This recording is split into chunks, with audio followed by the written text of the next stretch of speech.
Study IQ IAS, अब तैयारी हुई अफोर्डेबल।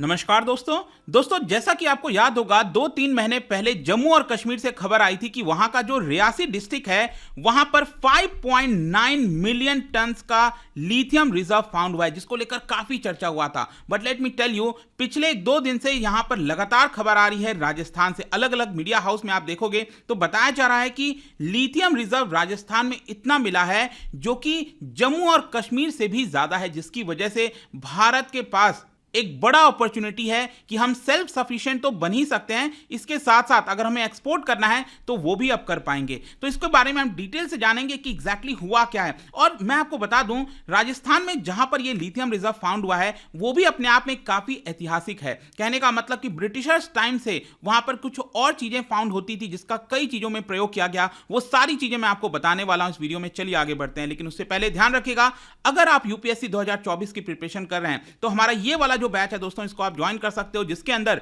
प्रीलिम से लेकर इंटरव्यू तक की पूरी आपको तैयारी कराई जाती है। इसके अंदर आपको एक अलग से मेंटरशिप दिया जाता है, कभी भी कोई भी प्रॉब्लम हो आप अपने मेंटर से पूछ पाओगे। और इसके साथ साथ अगर आप अपना प्रीलिम्स क्रैक कर लेते हैं 2024 का, तो ये जो पर्टिकुलर मेंस रेसिडेंशियल प्रोग्राम है वो फ्री ऑफ कॉस्ट में आपको मिल जाएगा। तो हमारे वेबसाइट ऐप पर जाइए या फिर कमेंट सेक्शन में इसका लिंक है, वहां पर जाकर यूज करना है कोड अंकित लाइव, ताकि आपको मैक्सिमम डिस्काउंट मिले। या फिर इसके अलावा 2025 की तैयारी कर रहे हैं तो ये बैच ले सकते हैं। ईपीएफओ का क्रैश कोर्स लेना हो तो ये ले लीजिए, एनसीईआरटी का बैच हो गया, जो भी आपको लेना है just use the code Ankit live. और इसके साथ साथ अगर आप एमसीक्यूज अटेम्प्ट करना चाहते हैं तो मेरे इंस्टा पेज पर जा सकते हैं, वहां पर स्टोरीज में जितने भी एमसीक्यूज हैं वो आप अटेम्प्ट कर पाएंगे। चलिए शुरुआत करते हैं और सबसे पहले देखते हैं एग्जैक्टली हुआ क्या है।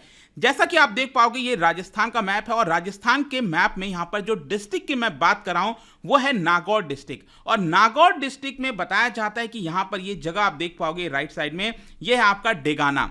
डेगाना में बताया जा रहा है कि ये जो लिथियम रिजर्व है, देखिए ये जो चीजें कंफर्म की गई हैं वो क्या है, राजस्थान सरकार में जो ऑफिशियल्स हैं उन्होंने बेसिकली इसके बारे में बताया और ये कहा कि जियोलॉजिकल सर्वे ऑफ इंडिया और माइनिंग ऑफिशियल्स का क्लेम है कि एक बहुत बड़ा लिथियम रिजर्व डेगाना में फाउंड हुआ और इतना बड़ा है कि जम्मू कश्मीर से भी ये और ज्यादा आपको देखने को मिलेगा।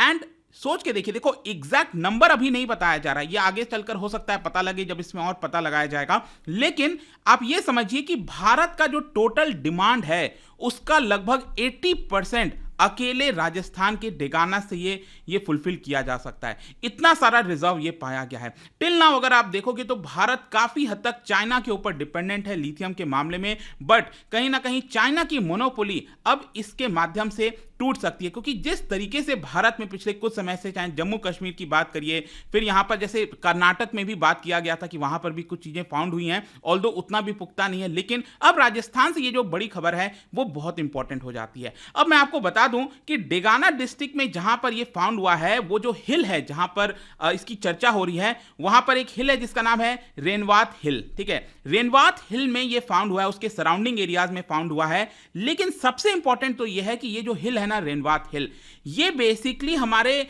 आजादी के पहले अगर आप देखोगे तो वहां से टंगस्टन मिनरल जो है फाउंड हुआ था, वहां से टंगस्टन निकाला जाता था। ब्रिटिशर्स रूल के दौरान 1914 में बताया जाता है कि ब्रिटिशर्स ने टंगस्टन जो मटेरियल है उसको फाउंड किया था। देखिए जब मैं टंगस्टन की बात करता हूं तो ये वही चीज है जो बल्ब बचपन में आपने, अब आजकल तो दिखता नहीं है, एलईडी बल्ब्स वगैरह आ गए हैं, लेकिन पहले जो बचपन में आप बल्ब्स देखते थे उसमें जो मटेरियल फिलामेंट होता था वो टंगस्टन का ही बना होता था। तो बेसिकली क्या है कि इंडिपेंडेंस के पहले ब्रिटिशर्स ने टंगस्टन मिनरल का बड़े पैमाने पर इस्तेमाल किया था। जो फर्स्ट वर्ल्ड वॉर है उसके दौरान ब्रिटिश आर्मी को कई सारी चीजें जो सप्लाई की गई थी उसमें टंगस्टन भी शामिल था। बेसिकली इंडिपेंडेंस, आजादी होने के बाद अगर आप देखोगे तो अगेन इसका जो इस्तेमाल है, जो टंगस्टन फाउंड हुआ था उसका इस्तेमाल भारत के एनर्जी और हेल्थ सेक्टर में इस्तेमाल किया गया।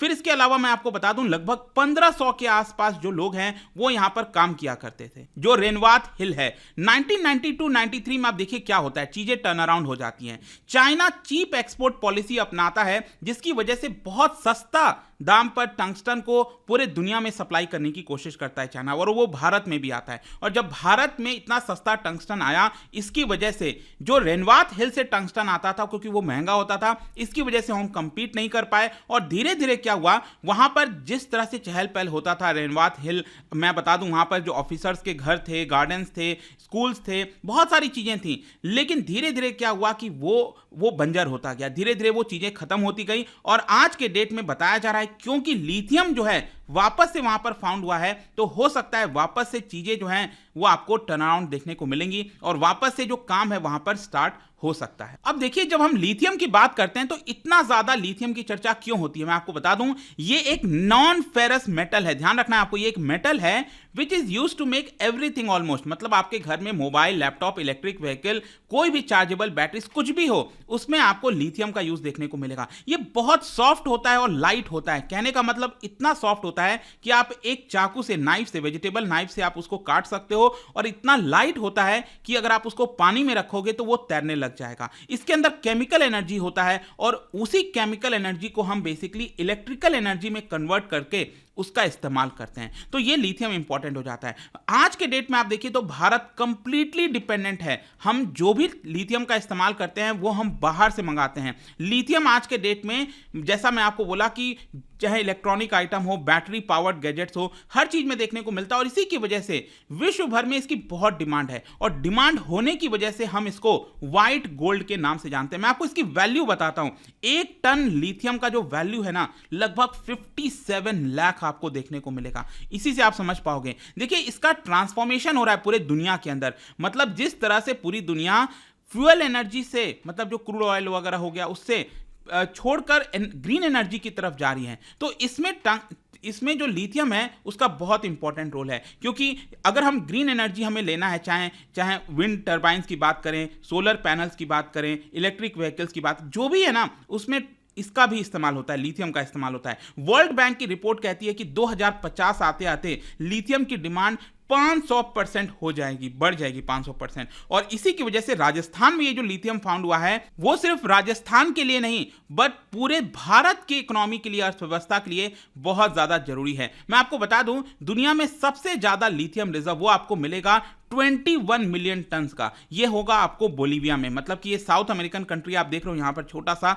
बोलीविया है, वहां पर है। फिर सेकंड और थर्ड नंबर पर चिली और अर्जेंटीना आता है। और इसी की वजह से जो तीनों कंट्रीज हैं, इसको हम कहते हैं लिथियम ट्रायंगल। और उसके बाद फोर्थ नंबर पर अमेरिका भी है। लेकिन यहां पर एक चीज हमें ध्यान रखने वाली है कि चाइना के पास कोई बहुत ज्यादा रिजर्व नहीं है। It is just around 5.1 million ton. लेकिन फिर भी चाइना की मोनोपोली क्यों है जब उसके पास उतना रिजर्व नहीं है? उसका मेन कारण है रिफाइनिंग इंडस्ट्री। देखिए क्या है ना, अगर आपके पास लिथियम है, जैसे मान लो भारत के पास जम्मू कश्मीर में, राजस्थान में लिथियम फाउंड हुआ, तो क्या इसका मतलब यह हो गया कि हम सेल्फ सफिशिएंट हो गए? नहीं।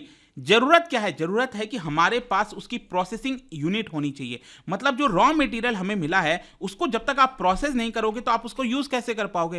तो क्या होता है कि लगभग 75% जो प्रोसेसिंग है पूरे दुनिया में, वो अकेले चाइना में होती है। और इसीलिए चाइना इसका मोनोपोली कहा जाता है। तो लिथियम रिजर्व फाउंड हो रहा है, वो एक अच्छी बात है, लेकिन भारत को प्रोसेसिंग यूनिट भी जो है स्टैब्लिश करनी चाहिए। मैं आपको बता दूं हम कितना इंपोर्ट करते हैं। देखिए, भारत जितना भी इंपोर्ट करता है उसमें से 54% हम चाइना से करते हैं। 2020-21 का मैं आपको आंकड़ा बताता हूं, 6000 करोड़ का लिथियम हमने इंपोर्ट कराया था, जिसमें से 3500 करोड़ जो है उतना का लिथियम हमने चाइना से इंपोर्ट किया था। और इसी की वजह से मैं आपसे बार बार कह रहा हूं कि राजस्थान में ये जो फाउंड हुआ है, इसकी वजह से चाइना की जो मोनोपोली है वो ब्रेक हो सकती है, अगर हम यहां पर प्रोसेसिंग यूनिट वगैरह भी लगाना स्टार्ट करते हैं। देखो, ये जो लिथियम फाउंड हुआ है, उसका स्टोरी भी काफी इंटरेस्टिंग है। कहने का मतलब यह है कि मैंने टंगस्टन के बारे में आपको बताया था, तो क्या हुआ कि सेंट्रल गवर्नमेंट ने जियोलॉजिकल सर्वे ऑफ इंडिया को, जीएसआई को, फिर से सर्वे करने के लिए बोला, वहीं रेनवात हिल के आसपास, और कहा कि आप जाइए और वहां पर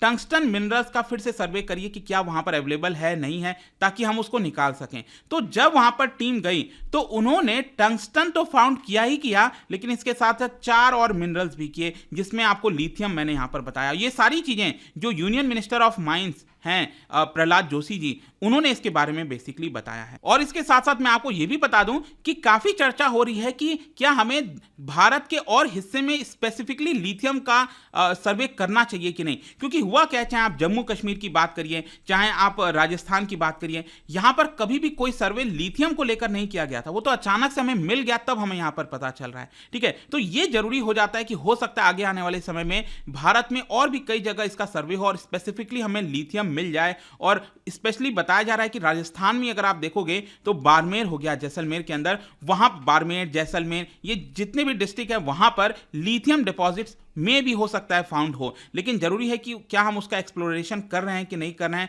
जितना ज्यादा एक्सप्लोरेशन करेंगे चांसेस उतना ज्यादा बढ़ जाएंगे। तो एक बड़ी खबर थी, आई होप कि आपको अच्छे से समझ में आ गया होगा। और जाने से पहले एक इंटरेस्टिंग क्वेश्चन, क्या बता सकते हो कि इन चारों प्राइमरी सेल्स में सबसे हाईएस्ट वोल्टेज वो आपको किस में देखने को मिलता है? इसका राइट आंसर आप सबको पता है, मेरे इंस्टाग्राम पर तो मिलेगा ही, वहां पर अगर आप नहीं हो कोई बात नहीं, टेलीग्राम से भी ले सकते हैं इसका सही उत्तर। मैं कई सारे जो एमसीक्यूज हैं वो यहां पर स्टोरीज में डालता रहता हूं। बाकी अगर आपको पीडीएफ चाहिए तो टेलीग्राम पर आइए, अलग अलग सोशल मीडिया पर आप जुड़ पाओगे। और जैसा मैंने बताया था, यूपीएससी की अगर आप तैयारी करो, कोई भी बैच आपको लेना है स्टडी आईक्यू का, just use the code Ankit live to get maximum discount. And I hope कि वीडियो आपको पसंद आया होगा। मिलता हूं आपसे next time, till then thank you very much, see you soon.